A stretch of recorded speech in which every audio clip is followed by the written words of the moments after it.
મિત્રો આજના એપિસોડમાં આપણે દુનિયામાં બનેલી 4 મોટી આંતરરાષ્ટ્રીય ઘટનાઓ વિશે વાત કરીશું, જેમાં સૌથી પહેલા જોઈશું કે વેનેઝુએલામાં આવેલા ભૂકંપ પછી આખું આકાશ લાલ થવા પાછળનું અસલી રહસ્ય શું છે. સાથે જ આપણે એ પણ જાણીશું કે આ આપત્તિમાં મરેલા લોકોના આંકડા અને સેંકડો લાશોને ત્યાંની સરકાર દુનિયાથી કેમ છુપાવી રહી છે. ત્યારબાદ રશિયાની ઓઇલ રિફાઇનરીઓ પર યુક્રેનના ડ્રોન હુમલાથી રશિયામાં તેલની ભારે અછત કેમ સર્જાઈ રહી છે. અને છેલ્લે વર્લ્ડ કપમાં મોરોકોની જીત પછી નેધરલેન્ડની સડકો પર અચાનક હિંસા કેમ ફાટી નીકળી, તેની પડેપણની સચોટ વિગતો આજે આપણા એપિસોડમાં વિસ્તારથી જાણીશું. નમસ્કાર મિત્રો, હું છું દિનેશ ઝાલા. વિડીયોમાં આગળ વધતા પહેલા હજુ સુધી તમે અમારી ચેનલને સબસ્ક્રાઇબ નથી કરી તો તુરંત કરી લેજો અને બેલ આઇકન પર ક્લિક કરી ઓલ નોટિફિકેશન ઓન જરૂર કરી દેજો, જેથી નવા એપિસોડની નોટિફિકેશન તમને મળતી રહે.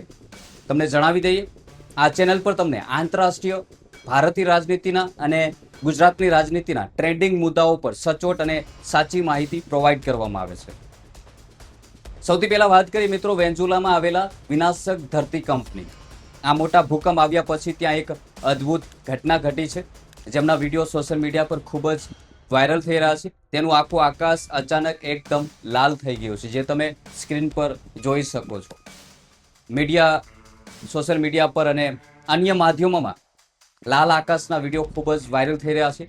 આ દ્રશ્યો જોઈને ઇન્ટરનેટ યુઝર્સમાં ભારે ચર્ચા જાગી છે. કેટલાક લોકો આ ઘટનાને કોઈ અશુભ સંકેત માની રહ્યા છે. લોકો કહી રહ્યા છે કે આ મોટી આફતની શરૂઆત છે, પરંતુ વૈજ્ઞાનિકો આ ઘટના પાછળ અલગ તર્ક આપી રહ્યા છે. નિષ્ણાંતો માને છે કે આ ભૂકંપ સાથે જોડાયેલી કુદરતી વાતાવરણીય ઘટના છે. ભૂકંપ દરમિયાન ધરતીમાંથી નીકળતા ગેસ આકાશનો રંગ બદલી નાખે છે. પ્રકૃતિની આ દુર્લભ ઘટના પાછળ વૈજ્ઞાનિક કારણો જવાબદાર હોઈ શકે છે.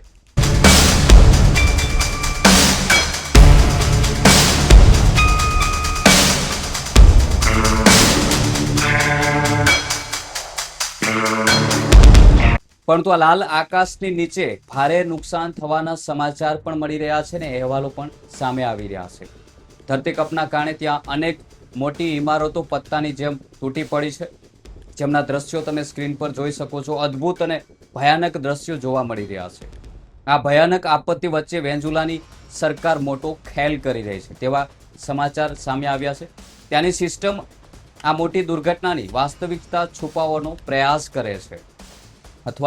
કરી રહી છે. ગ્રાઉન્ડ ઝીરો પર બચાવ કામગીરી દરમિયાન સેંકડો મૃતદેહો મળી આવ્યા છે, પરંતુ સરકાર આ લાશોના આંકડા મીડિયા સામે લાવવા ઈચ્છતી નથી અથવા માંગતી નથી. આપત્તિના સમયમાં પણ સરકાર ગ્રાઉન્ડ લેવલ પર સેન્સરશિપ લગાવી રહી છે. વેનેઝુએલાની સરકારી સિસ્ટમ અત્યારે આ તબાહી છુપાવવામાં ભારે જોર લગાવી રહી છે. આપત્તિની અસલી વાસ્તવિકતા દુનિયાની સામે ન આવે તેવા પ્રયાસ પણ કરી રહી છે.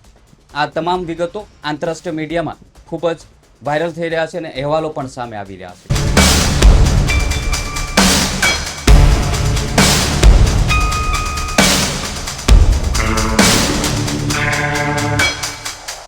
ગ્રાઉન્ડ ઝીરો પર અત્યારે સેંકડો કોફિન એકબીજા પર રાખવામાં આવી રહ્યા છે. સરકારી વહીવટી તંત્ર આ લાશોને ગુપચુપ રીતે બહાર મોકલી રહ્યું છે. વહીવટી તંત્ર આ આંકડા કોઈ પણ નજરે જોવા દેવા માંગતી નથી. આવી ગંભીર કટોકટી વચ્ચે સામાન્ય લોકો ભારે મુશ્કેલીનો સામનો કરી રહ્યા છે. લોકો સોશિયલ મીડિયાની મદદથી ગ્રાઉન્ડ ઝીરોની અસલી સ્થિતિ બતાવી રહ્યા છે અને વિડીયો ધુઆંધાર વાયરલ કરી રહ્યા છે. ઇન્ટરનેટ પર આવી રહેલા વિડીયો આ વાતની સાક્ષી પૂરી રહ્યા છે કે આપત્તિના સમયે દેશની વ્યવસ્થા સંપૂર્ણપણે ખોરવાઈ ગઈ છે. મિત્રો, હવે વાત કરીએ આંતરરાષ્ટ્રીય મોરચે ચાલી રહેલા બીજા સૌથી મોટા મુદ્દાની. યુક્રેને રશિયાની સરહદમાં અંદર ઘૂસીને પ્રચંડ ડ્રોન હુમલા કર્યા છે.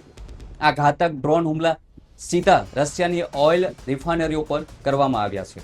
આ હુમલાના કારણે રશિયાના જે તેલ રિફાઇનરીઓ છે તેના પર હુમલા કર્યા છે, જેના કારણે તેલની ભારે અછત સર્જાઈ ગઈ છે. રશિયાના મોટા ઓઇલ ડેપો અત્યારે પ્રચંડ આગમાં તબાહ થઈ ચૂક્યા છે. ઈંધણની આ ભયાનક તંગીના કારણે રશિયાની સરકારે મોટો નિર્ણય લીધો છે. તેમણે દેશમાં પેટ્રોલ અને ડીઝલની રેશનિંગ સિસ્ટમ શરૂ કરી દીધી છે. સામાન્ય નાગરિકો માટે ઈંધણ મળવું હવે ખૂબ જ મુશ્કેલ બની ગયું છે. રશિયાના પેટ્રોલ પંપો પર અત્યારે ગાડીઓના લાંબી લાઈનો જોવા મળી રહી છે, તેવા પણ વિડીયો સામે આવી રહ્યા છે. ઈંધણ ખૂટી જવાના કારણે ઘણા પેટ્રોલ પંપ પર બંધ થઈ ચૂક્યા છે, કારણ કે ત્યાં સુધી પેટ્રોલ અથવા જે જરૂરી ડીઝલ છે તે પહોંચી નથી રહ્યું. રશિયન સરકારે દેશની આંતરિક જરૂરિયાતો માટે તેલ નિકાસ પર પ્રતિબંધો મૂકી દીધા છે. યુક્રેનના સતત થઈ રહેલા ડ્રોન હુમલામાં રશિયા માટે એક મોટો પડકાર બની રહ્યો છે. યુક્રેન સતત હુમલા કરી રહ્યું છે. આ હુમલાના કારણે વૈશ્વિક તેલ સપ્લાય ચેન પર મોટો ખતરો મંડરાઈ રહ્યો છે. યુદ્ધની આ સીધી અસર હવે સામાન્ય રશિયન નાગરિકોના જીવન પર જોવા મળી રહી છે. મિત્રો, હવે વાત કરીએ યુરોપના નેધરલેન્ડમાં ફાટી નીકળેલી ભયાનક હિંસાની.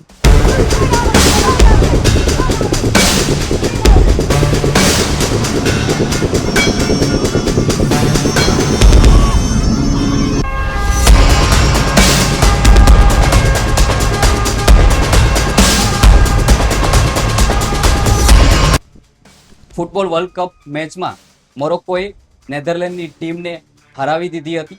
આ ઐતિહાસિક જીત પછી નેધરલેન્ડમાં રહેતા મોરોક્કોના સમર્થકો રસ્તા ઉપર ઉતરી આવ્યા હતા, જેમના દ્રશ્યો તમે જોઈ શકો છો.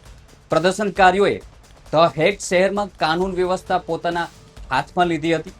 તેમણે રસ્તાઓ પર ઉતરીને રસ્તાઓ બ્લોક કરીને સ્થાનિક ડચ નાગરિકોને કામ પર જતા રોકી દેવામાં આવ્યા હતા.